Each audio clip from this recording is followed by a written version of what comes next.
नमस्कार दोस्तों, आज हम शिवपुराण की एक ऐसी गहरी शिक्षा के बारे में बात करने वाले हैं जो डराने के लिए नहीं बल्कि स्त्रियों को जीवन के दुखों से बचाने के लिए बताई गई है। शिवपुराण में नारी को आदिशक्ति कहा गया है, लेकिन साथ ही यह भी बताया गया है कि अगर यही शक्ति संयम खो दे तो सबसे अधिक कष्ट उसी नारी को सहना पड़ता है। आज की यह कथा और उपदेश हर स्त्री को एक बार जरूर सुनना चाहिए। शिवपुराण में आता है कि एक समय माता पार्वती ने भगवान शिव से पूछा, हे नाथ, नारी पूजा व्रत और सेवा सब करती है, फिर भी उसके जीवन में अशांति क्यों रहती है? तब भगवान शिव ने बहुत शांत स्वर में उत्तर दिया, देवी कारण कर्म नहीं, भाव और आचरण है। भगवान शिव कहते हैं, नारी की वाणी में सृजन की शक्ति है। जब वही वाणी क्रोध से भर जाती है, अपमान करती है, ताने और कठोर शब्द बोलती है, तो वह शक्ति उसी स्त्री के भाग्य को घायल कर देती है। शिवपुराण कहता है, जो स्त्री अपनी वाणी को संयम में रखती है, उसके घर में कलह टिक नहीं पाती। ईर्ष्या और तुलना शांति का सबसे बड़ा शत्रु होता है।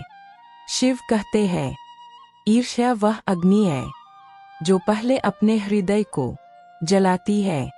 जब स्त्री दूसरी स्त्री के सुख से दुखी होती है, उसके सौंदर्य या सौभाग्य से जलती है, बार बार अपनी तुलना करती है, तो उसका मन अशांत हो जाता है और लक्ष्मी स्वयं उस घर से दूर हो जाती है।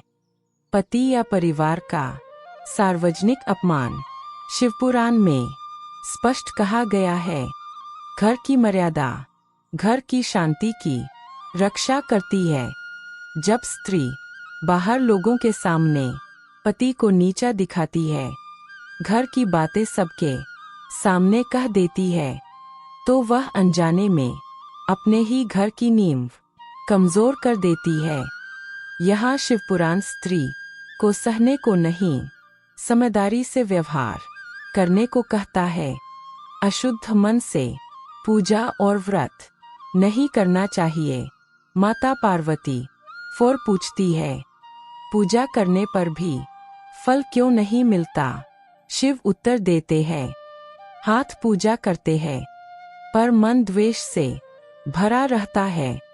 यदि स्त्री पूजा करे लेकिन मन में नकारात्मक भाव रखे, व्रत रखे लेकिन दूसरों की निंदा करे, तो वह भक्ति शिव तक नहीं पहुंचती।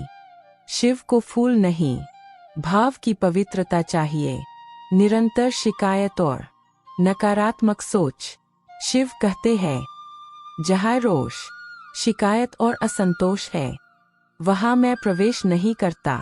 जो स्त्री हर समय दुखों की ही चर्चा करती है, हर परिस्थिति में दोष ढूंढती है, वह अनजाने में अपने घर से सकारात्मक ऊर्जा को बाहर कर देती है। समस्या सभी के जीवन में होती है, पर दृष्टि बदलते ही समाधान मिलने लगता है। देवी पार्वती का अंतिम उपदेश। माता पार्वती स्वयं स्त्रियों से कहती है, नारी का सबसे बड़ा धर्म दूसरों को जीतना नहीं, स्वयं पर विजय पाना है। दोस्तों, शिवपुराण स्त्री को कमजोर नहीं बताता, बल्कि उसकी शक्ति को सही दिशा देता है। जब स्त्री अपनी वाणी संभाल ले, ईर्ष्या छोड़ दे, मर्यादा और भाव शुद्ध रखे, तो स्वयं महादेव उसके जीवन की रक्षा करते हैं। अगर यह शिक्षा आपके हृदय को छू गई हो, तो इसे हर स्त्री तक पहुंचाइए। ओम नमः शिवाय।